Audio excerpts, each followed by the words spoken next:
ঐতিহাসিক 22শে জানুয়ারি রাম মন্দির প্রতিষ্ঠা হয়ে গেল। বলো, কোন সাম্প্রদায়িক দাঙ্গা নয়, সাম্প্রদায়িক সম্প্রীতিকে মাঝখানে রেখে বলো, যিনি সারা ভারতবর্ষের সর্বময় কর্তা, তার দরকার কি ছিল 11 দিন উপোস করে রামচন্দ্রকে আসনে বসানোর?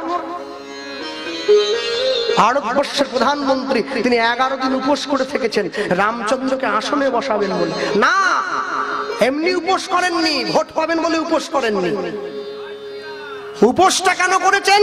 উপোস করেছেন যাতে রামচন্দ্রকে তার আসনটা ফিরিয়ে দিচ্ছেন, এই আনন্দে উপোসটা করেছেন, অন্য কিছু কারণের জন্য নয়। যে বহু যুদ্ধের পরে 500 বছরের ইতিহাস আমরা আবার পুনরুদ্ধার করলাম। ভারতবর্ষ সাধুর দেশ, ভারতবর্ষ ধার্মিক দেশ, ভারতবর্ষ মহান দেশ, আমরা বিশ্বের ইতিহাসে আবার প্রমাণ করে দিয়েছি পুনর্বার। আর তার থেকেও বড় কথা, জ্ঞানবাপী মসজিদে আমরা আবার শিবের পুজোর অনুমতি পেয়েছি। এটা হিন্দুদের কাছে আরো বড় খবর। সব সময় মনে রাখবেন, জগতে যাই করুন না কেন, ভারত আবার জগৎ সভায় শ্রেষ্ঠ আসন লবে। ভারত একদিন শ্রেষ্ঠ ছিল, যেদিনকে সারা পৃথিবীর মানুষ উলঙ্গ হয়ে ঘুরে বেড়াতো, ভারতবর্ষ সকলকে কাপড় পরতে শিখিয়েছে। যেদিনকে গোটা পৃথিবীর মানুষ মূর্খ ছিল, ভারতবর্ষের মানুষ বেদ লিখেছে। সকলে জানে ভারত আমার, ভারতবর্ষ স্বদেশ আমার স্বপ্ন গো, তোমাতে আমরা লোভিয়া জন্ম, ধন্য হয়েছে ধন্য গো। এই হচ্ছে ভারতবর্ষ। মনে রাখবে, ইংরেজ যখন ভারত থেকে চলে যায়, শুধু সোনা নিয়ে গেছে 800 জাহাজ। তারপরেও আমরা বেঁচে আছি কেন জানো? আমাদের সংস্কার আমাদের বাঁচিয়ে রেখেছে। আমাদের রামায়ণ, আমাদের মহাভারত, আমাদের বেদ, আমাদের গীতা, আমাদের ধর্মগ্রন্থ কোর্টে গিয়ে লাল কাপড়ে মোড়া বইটায় হাত দিয়ে বলতে হয়, যাহা বলিব সত্য বলিব, সত্য ছাড়া মিথ্যা বলিব না। ওটা কোরআন নয়, ওটা বাইবেল নয়, শ্রীমদ ভগবত গীতা, ভগবানের মুখনিসৃত বাণী। কেন? ভালো লাগুক আর না লাগুক, রোজ খাবেন তিতা, ইচ্ছা করুক আর না করুক, রোজ পড়বেন গীতা। জানার কোনো শেষ নাই, গীতায় কোনো মিথ্যা নাই। আমি না হলে 8 পর্যন্ত পড়েছি, যারা কোর্টে গীতা রেখেছে ওরা কি আমার মতো 8 ফেল গ্রাজুয়েট নাকি? কোর্টে গীতা রাখলো কেন রেখেছে? ওরা জানে গীতায় হাত দিয়ে যদি কেউ মিথ্যে কথা বলে, ইহজগতের কোর্টে সে ছাড়া পেয়ে গেলেও ভগবানের কোর্টে বিচারটা তোলা থাকবে, ঠিক সময়ে তার ফল সে পেয়ে যাবে। মনে রাখবে, সমাজকে সংগঠিত করার জন্য অনেক কষ্ট করতে হয়, অনেক মাথার ঘাম পায়ে ফেলতে হয়। শোনো বাঙালি হিন্দু সকলে, মনে রাখবে, কখনো বাঙালি হয়ে, হিন্দু হয়ে, দাস মন্ডল চ্যাটার্জি পদবীর মানুষ হয়ে নিজের ধর্মকে সনাতন বলে যদি মেনে থাকো, রাধা কৃষ্ণকে ভগবান বলে যদি মেনে থাকো, চৈতন্য মহাপ্রভুকে যদি বাঙালির প্রাণ পুরুষ বলে মেনে থাকো, বাঙালি হয়ে 25শে ডিসেম্বর কেক খাবে না, বাঙালি হয়ে 1 জানুয়ারি পিকনিক করবে না, কখনো বাঙালি হয়ে ছেলে মেয়ের জন্মদিনে কেক কাটবে না,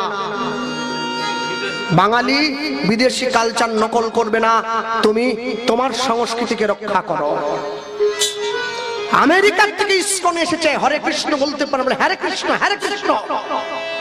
মনে রেখো, আজকে হিন্দু সমাজের যে দুর্দশা, আর 20 বছর পরে না, 20 বছরও লাগবে না, আর 20-25 বছর পরে গিয়ে দেখবে বাঙালি বলে কোনো জাতি আর থাকবে না, সব মুছে যাবে। আর যারা মনে মনে ভাবছ যে আমাদের কিছু হবে না, আমরা আলাদা থাকবো, আমরা কারো কথায় কান দেব না, তোমাদের ঘুম সেদিন ভাঙবে যেদিনকে তোমার বাড়ির মেয়ে অন্য ধর্মের ছেলেকে বিয়ে করবে। সেদিন তুমি বুঝবে লোকের কাছে মুখ দেখাতে তোমার কতটা সম্মান যায়। সন্তানকে শিক্ষা দেবে, সংস্কার দান করবে, ছেলে মেয়েদেরকে ভালো পোশাক পরতে শেখাবে। মেয়েরা যেমন পোশাক পরবে তার মনোভাব সেই রকম তৈরি হবে। মার্জিত পোশাক পরাবে, ভালো পোশাক পরাবে, বড়দেরকে পায়ে হাত দিয়ে প্রণাম করতে শেখাবে, সাধুগুরু বৈষ্ণবের আশীর্বাদ নিতে শেখাবে। ছেলেরা এক পকেটে মোবাইল ফোন রাখো, আরেক পকেটে গীতা রাখবে। এক রবিবার করে পিকনিক করো, আরেক রবিবার করে মন্দিরে গিয়ে ভাগবত পাঠ শুনবে, মন্দিরে গিয়ে প্রসাদ পাবে, সূর্য উদয়ের পূর্বে ঘুম থেকে উঠবে, সকালবেলা স্নান করবে, সূর্যদেবকে অর্ঘ্য দান করবে, নিজের ধর্মকে সম্মান করবে, দিনের শেষে একবার হলেও মন্দিরে গিয়ে প্রণাম করবে, বছরের শেষে হিসেব করবে, জীবন তোমার সুন্দর হয়ে গেছে। নিতাই গৌর প্রেমানন্দে হরি বল হরি বল। আর সব থেকে বড় কথা, কোনদিনের জন্য নিজেকে অন্যকে নকল করে নিজেকে ছোট করতে চাইবে না। বুড়িমা দুই ভাইকে কাছে ডেকে বসিয়েছে। হ্যাঁ, যত চেষ্টা করছি মানুষকে এক করব, মানুষের মধ্যে বিভেদ থাকবে না, মানুষে মানুষে মিলন থাকবে। হ্যাঁ, কে আপনারা পরশুদিন যারা হাতে মোবাইল আছে ঠাকুরের পুজো দেখলেন তো? সকলে দেখেননি? পুজো হয়েছে দেখেছেন? হ্যাঁ, একবারে বাবা একদম ফুল টুল দিয়ে একটা সুন্দর পুজো করে দি ঠাকুরকে একবারে। পাড়ার লোক যখন পাড়ার ছেলেকে মারে বুঝতে হবে ও সব সীমা পার করে গেছে। বাইরের লোক মারলে কেউ বলতে মানে হিংসা করে মারলো, না না, পাড়ার লোকে মেরেছে। বাইরের লোক না, পাড়ার লোক মারেনি, টাইট দিয়ে দিয়েছে আর কি, শিক্ষা দিয়ে দিয়েছে। তুমি এত বড় সাহস তোমার, তুমি সনাতন ধর্মের দেবদেবীদের নিয়ে কটু কথা বলো, এই সাহস তোমায় কে দিল? মনে রাখবে, তাকে নিয়ে মানুষের মিছিল বের করেছে। কি বলছে? একটা বিজ্ঞান চেতনাবাদী মানুষ, বিজ্ঞান ভিত্তিক মানুষ, যে নাকি সমাজকে সংস্কার করে, মাননীয় দীনকৃষ্ণ ঠাকুর সমাজ সংস্কার করে, তাকে তোমরা গায়ে হাত তুললে। শোনো, সমাজ সংস্কার করো, আমিও পছন্দ করি, ব্রাহ্মণবাদের বিরুদ্ধে আমিও কথা বলি, কিন্তু সমাজকে সংস্কার করতে গিয়ে তুমি মা দুর্গার ব্লাউজের মাপ নেবে, সেটা আমি মেনে নেব না। তুমি সমাজকে সংস্কার করতে গিয়ে কৃষ্ণকে অসুর বলে দেবে, আমি মেনে নেব না। সমাজকে সংস্কার করতে গিয়ে রাধারানীকে মাল বলবে, আমি মানবো না। সমাজকে সংস্কার করতে গিয়ে তুমি সাধুগুরু বৈষ্ণবকে ছোট করবে, এটা আমি মেনে নেব না। হ্যাঁ, কালকে একটা প্রোগ্রাম উনি করেছিল, আমি শুনেছিলাম, বসে শুনছিলাম, উনি গাইছেন। রাত্রে বাড়ি আসার সময় একটুখানি আমার দরজা ছিল, জ্বালিয়ে দিয়েছিল। আমি দেখছি উনি আসরে বসে বন্দনা গাইছে। কি বলছে? অখণ্ড মণ্ডলাকারং ব্যক্তম যেন চরাচরম তৎপদং দর্শিতং যেন তস্मै শ্রী গুরবে নমঃ। আয়ানুলম্বিত ভুজৌ গণকাবরতৌ। আরে তুমি যে শ্লোকগুলো বলছো, কার লেখা শ্লোক? কার লেখা শ্লোক? তোমাকে যখন তোমার পাড়ার ছেলেরা বলেছিল হনুমান মন্দিরে নিয়ে গিয়ে তুমি হনুমানজির পায়ে হাত দিয়ে শপথ করো, তুমি যা বলেছো তুমি অন্যায় করেছো, এই অন্যায় আর আমি করব না, তুমি সঙ্গে সঙ্গে উত্তর দিয়েছিলে, আমি কোনো মূর্তির পায়ে হাত দেব না। কেন? আমি হিন্দু নই। তাহলে যে হিন্দু নয় দাবি করছে নিজে, তাকে হিন্দুরা হরিনামের আসলে তুলছে কি বলে? তাকে তোলার দরকার কি? আর হিন্দু নয় তুমি যদি বলো, তাহলে নিয়ে গেছো কেন? মনে রাখবে, সব সময়ের জন্য তুমি যে ধর্ম আশ্রয় করো, যে সম্প্রদায় আশ্রয় করো, তাতে দুঃখ নেই। তুমি কীর্তন করো, তাতে ক্ষতি নেই। আজ পর্যন্ত শুনেছেন নাকি কোন মুসলমান তার জলসায় বসে হিন্দুদের কীর্তন গাইছে? গাইবে না। কোন খ্রিস্টান চার্চে গিয়ে রবি ঠাকুরের কবিতা পড়ছে? পড়বে না। কিন্তু তুমি ভগবানের নামে বদনাম করছো কি জন্য? ভগবানের গুণগান করতে না পারো তার বদনাম করবে না, তার নামে দুর্নাম করবে না। মনে রেখো, তুমি যে মাটিতে জন্ম নিয়েছো, যে ঘরে জন্ম নিয়েছো, এই মাটি তোমার মাটি, এই দেশ তোমার দেশ। আমি গতকালকে বলেছি, আজও বলছি, সকলে মনে রাখবেন। সারা বাংলায় যত কীর্তন কমিটি, হরিনাম করা, সবাইকে আমি অনুরোধ করব, আপনারা এই ধরনের মানুষকে হরিবাসর রেখে নিয়ে যাবেন না, যা দিয়ে সমাজের মনোভাব, সমাজের ঐক্য নষ্ট হয়ে যায়। আর আরেকটা কথা, আমি গোপাল কৃষ্ণ পাল, আমি ঘোষণা করলাম, কালকেও বলেছি, আজও বলছি, যে এই আসরে ওই নামধারী ব্যক্তি থাকবে, দীনকৃষ্ণ ঠাকুর ওরফে সূর্যপদ নস্কর, হ্যাঁ, সেই আসরে আমাকে আপনারা ডাকবেন না, আমি যাব না। কীর্তনের 1 ঘন্টা আগেও জানতে যদি পারি ওই ব্যক্তি আছে, আমি গান ক্যান্সেল করে দেবো। মনে রাখবেন সব সময়ের জন্য কোনো কিছুর বিনিময়ে নিজের সত্যকে বিক্রি করব না। যে মাটিতে আমি জন্ম নিয়েছি, যে মাটিতে আমি খাই, যে মায়ের কোলে আমি মাথা দিয়েছি, তুমি সেই বাংলা মাকে অপমান করবে, আমি শুনবো না। যে শুনে শুনুক, যার ভালো লাগবে শুনবে, কিন্তু আমি শুনবো না। মনে রাখবে সব সময়ের জন্য কোনোদিন নিজেকে কোনো কিছুর বিনিময়ে ছোট করবেন না, নিজেকে উঁচু জায়গায় রাখতে শিখুন। অনেক ভাগ্য ফলে জন্ম হয়েছে তোমার। ইসকনের যিনি বর্তমান প্রেসিডেন্ট জয় পতাকা স্বামী মহারাজ, তিনি যখন প্রথম ভারতবর্ষে এসেছিলেন না, এরোপ্লেন থেকে নামার সময় পায়ের জুতোটা খুলে কর্মচারীর হাতে দিয়েছেন।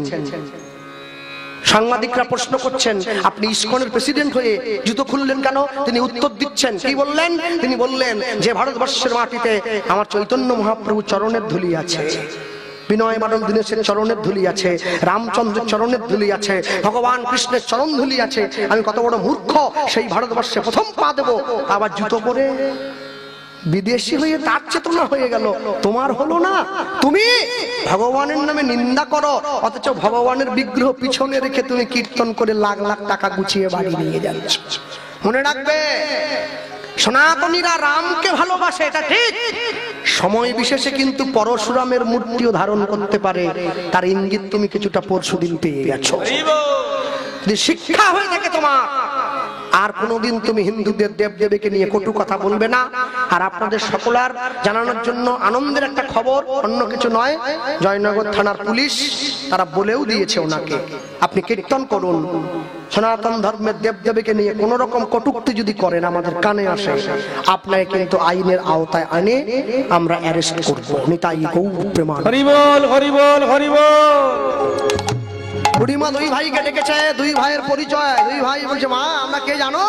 দুই ভাই বুড়িমার কাছে বসেছে, কি বলছে? কি বললো জানো? ওই বলে উঠছে, মোরা গৌরার নিতাই। দুই ভাই, আমরা দুটি ভাই, না জানি আপন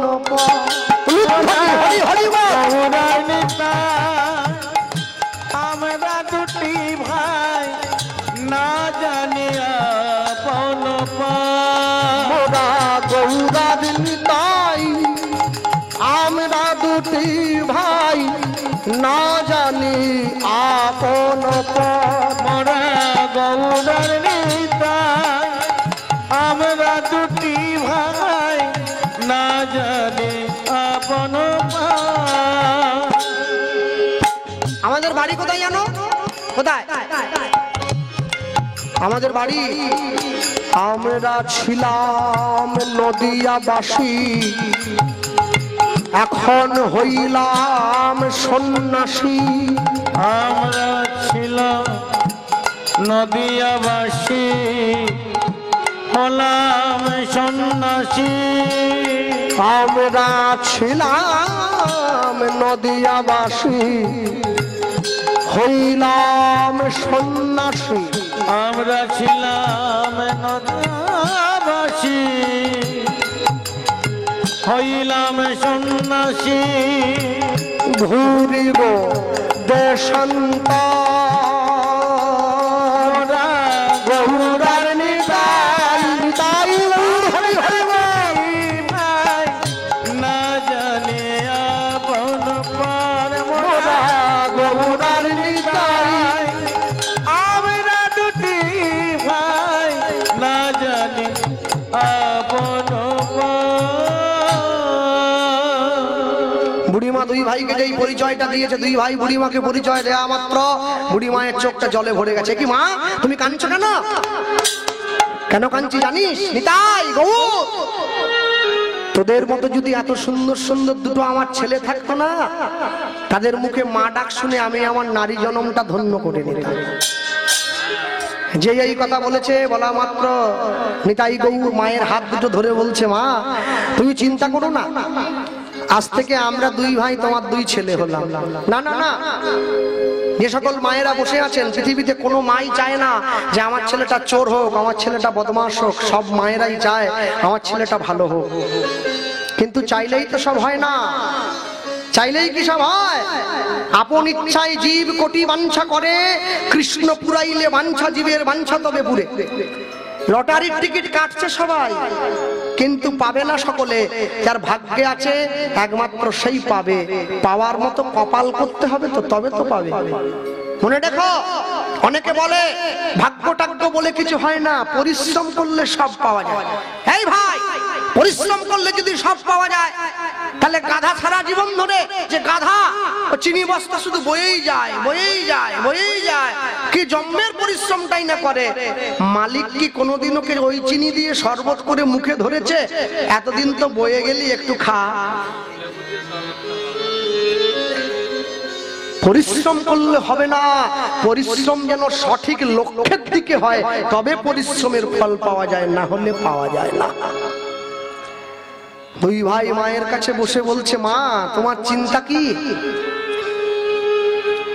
এই জগতে যত মা আছে সব মায়েরা চায় আমার সন্তান যেন 10-এর 1 হয়, আমার সন্তান যেন ভালো হয়। মা গো, চাইলেই তো তোমার সন্তানকে তুমি ভালো করতে পারো না। সন্তানকে ভালো করতে গেলে ভালো করার মালিক যে, তোমাকে তার চরণে গিয়ে জানাতে হবে, তুমি আমার সন্তানকে সন্তানের মতো সন্তান তৈরি করে দাও। হ্যাঁ, মনে রাখবে, একটা জমিতে যখন কোনো গাছ লাগানো হয়, আস্তে, আপনাদের হুগলি জেলার দিকে কিসের চাষ বেশি হয় বাবা? এইদিকে আলু, আলু, হাওড়া, হাওড়া, আলু চাষ, আলু চাষ হয়, আলু, আলু চাষ। হ্যাঁ বলুন, আলু চাষের জন্য যে জমিটা আপনারা তৈরি করেন, যে জমিতে আলুর গাছটা পোতেন, এই যে জমিটা দেখছেন, এই মাটিতে আলু লাগিয়ে দিলে হবে তো? হবে না।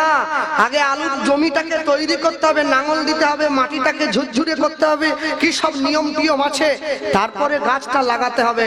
সন্তান গ্রহণের পূর্বে গুরু দীক্ষা নিতে হয়, স্নান করতে হয়, নতুন বস্ত্র পরতে হয়, গোবিন্দের চরণে নয়নের জল দিতে হয়, ভগবানকে বলতে হয়, প্রভু আমি সৃষ্টি করতে যাচ্ছি, তুমি অনুমতি দাও যেন কৃষ্ণ ভক্ত সন্তান হয়। আমরা চাই নাই। রাবণের স্ত্রীর নাম কি? মন্দোদরী। ছেলে কটা? 1 লক্ষ পুত্র, 1.25 লক্ষ নাতি, কেউ থাকেনি রাবণের বংশে দিতে বাতি। মন্দোদরী রাবণের স্ত্রী। ভালো করে বলো, মন্দোদরী না, মন্দ উদরী, উদর মানে পেট, খারাপ গর্ভ যা, মন্দ উদরী, মন্দোদরী। যতগুলো ফল ধরেছে সবগুলো খারাপ। গান্ধারী, নিজের গর্বে নিজের অহংকারে অন্ধ যে নারী, তার নাম গান্ধারী। শতপুত্রের জননী, একটাও বাঁচেনি। একটা সন্তানের জন্ম দেবে যেটা 100 পুত্রের সমান হবে।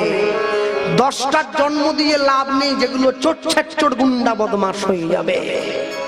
মনে রেখো, সন্তান 3 প্রকারের, একটা সন্তান, একটা সন্তাপ, একটা সন্ত্রাস। সন্ত্রাস কোনটা? যে সন্তানের জন্য বাবা মা সবসময় ভয়ে ভয়ে থাকে, তাকে বলে সন্ত্রাস। সন্তাপ কোনটা? যার জন্য পিতামাতার চোখের জল ঝরে, তাকে বলে সন্তাপ। সন্তান কোনটা? যার জন্য পিতামাতার সম্মান বর্ধিত হয়, তাকে বলে সন্তান। যতই যাও না মন্দির মসজিদ, যতই যাও না তীর্থস্থান, বাবা মাকে না বাসিলে ভালো পাবে না কোনোদিন ভগবান। তুমি যাই করো, যেভাবেই চলো, বাবা মায়ের চরণে ভক্তি না জন্মালে তুমি কোনোদিন মন্দির মসজিদে গিয়ে তোমার কোনো ফল হবে না। মাতৃভক্তি অটুট যত, সেই ছেলে হবে কৃতি তত। পিতায় শ্রদ্ধা, মায়ে টান, সেই ছেলে হবে দেশের প্রাণ। মায়ের শিক্ষা আগে হলে শিশু শেখে মায়ের কোলে। শোনো, তোমাদের বাড়ির ছেলে মেয়েদের তোমরা ইংরেজি মিডিয়াম স্কুলে পাঠাও, তাতে কোনো দুঃখ নেই মা। কিন্তু ইংরেজি মিডিয়াম স্কুলে পাঠাতে গিয়ে যদি তোমার ছেলে মেয়েরা বাংলা ভুলে যায়, তাহলেই তো দুঃখ নেমে আসবে বিরাট।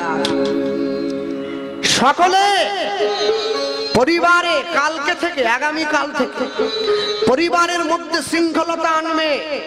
তুলসীর মালা প্রত্যেকে গলায় দেবে, কেউ যেন বাদ না পড়ে। যে নিরামিষ খাও তুলসীর মালা সেও গলায় দেবে, যে আমিষ খাও তুলসীর মালা সেও গলায় দেবে। যারা আমেরিকার থেকে ইস্কনে এসেছে হরে কৃষ্ণ বলতে পারবে, বলে হরে কৃষ্ণ হরে কৃষ্ণ, উচ্চারণই হয় না তো, আটকে যায় না মুখে, ইংরেজিতে কথা বলে। কিন্তু দুঃখ কি জানেন, ওরা বলতে পারে না তবু বলে, আর আমি বলতে পারি কিন্তু বলি না। অনেকে আমায় বলে, কৃষ্ণবাবু আমি যে মাছ খাচ্ছি তুলসীর মালাটা কি পরবো? পরবেন। যে মাছ খাও সেও পরবে, যে নিরামিষ খাও সেও পরবে। তবে যে মাছ খাও সে তুলসীর মালাটা গলার থেকে নামিয়ে পড়বে, যে নিরামিষ খাও গলার থেকে লাগিয়ে পড়বে। লাইনে তো দাঁড়াও তবে তো ডাক পাবে, না যদি দাঁড়াও তাহলে ডাক পাবে কি করে?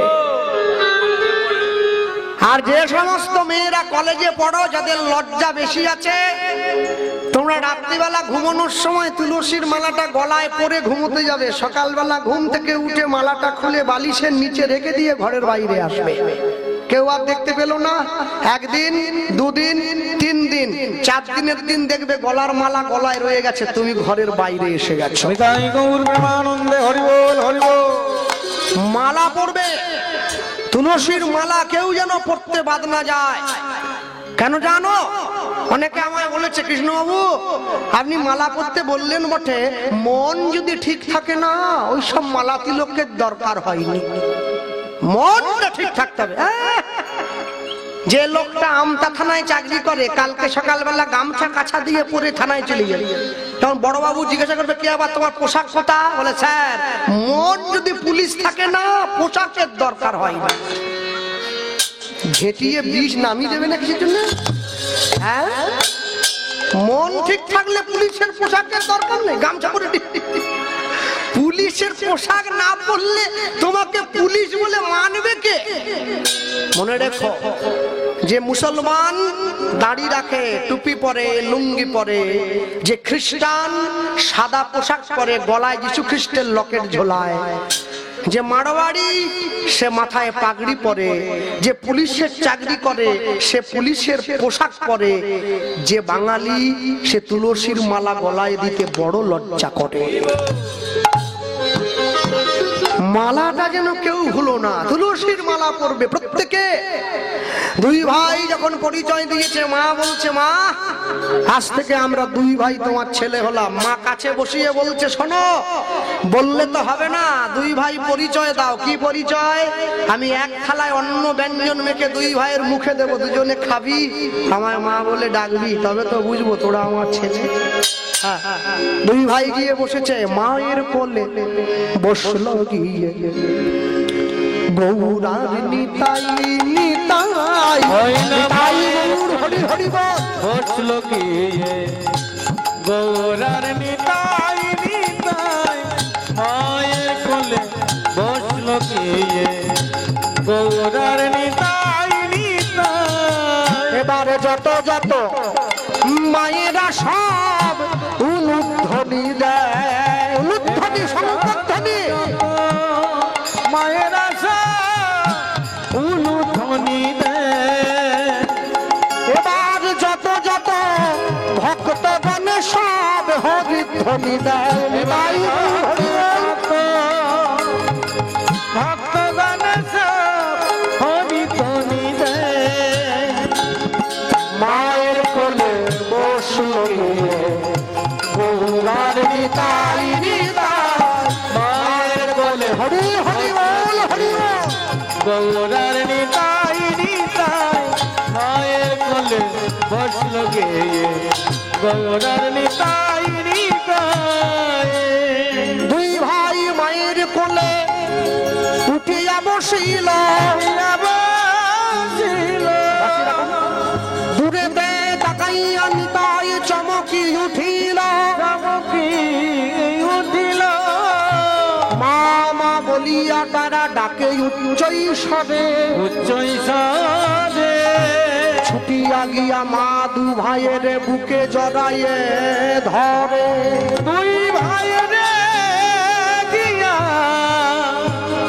বুকে জড়ায়ে ধরে